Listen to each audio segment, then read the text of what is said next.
আজ শেয়ার করব কাতলা মাছের মাথা দিয়ে পুঁই শাকের একটি রেসিপি। এটা সাধারণ একটা রান্না, কিন্তু গরম ভাতের সাথে খেতে কিন্তু খুব ভালো লাগে। কিছু পটলকে এরকমভাবে পাতলা পাতলা করে কেটে নিয়ে সেগুলোকে তেলে প্রথমে ভেজে নিতে হবে। ভাজা হয়ে গেলে তার মধ্যে দিয়ে দিতে হবে কেটে রাখা আলু এবং কেটে রাখা মিষ্টি কুমড়ো।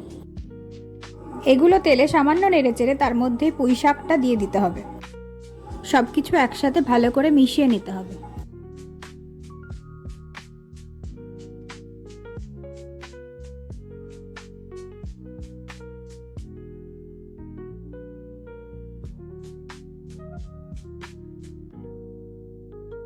ভালোভাবে মেশানো হয়ে গেলে তার মধ্যেই দিয়ে দিতে হবে লবণ এবং হলুদ। এরপর সবকিছু মিশিয়ে নিয়ে এর মধ্যে সামান্য জল দিয়ে দিতে হবে সেদ্ধ হবার জন্য।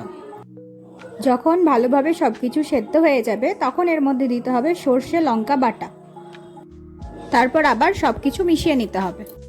এটাকে অন্য জায়গায় নামিয়ে নিয়ে কড়াইটাতে দিয়ে দিতে হবে তেল, তার মধ্যে দিতে হবে শুকনো লঙ্কা এবং 5 ফোড়ন এবং দিতে হবে তেজপাতা।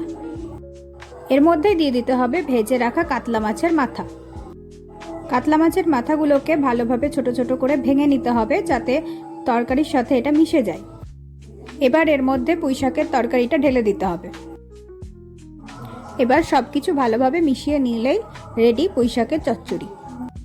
মাছের মাথা দিয়ে পুঁই শাকের চচ্চড়ি গরম ভাতের সাথে খেতে ভালোই লাগে। আপনারাও ট্রাই করতে পারেন।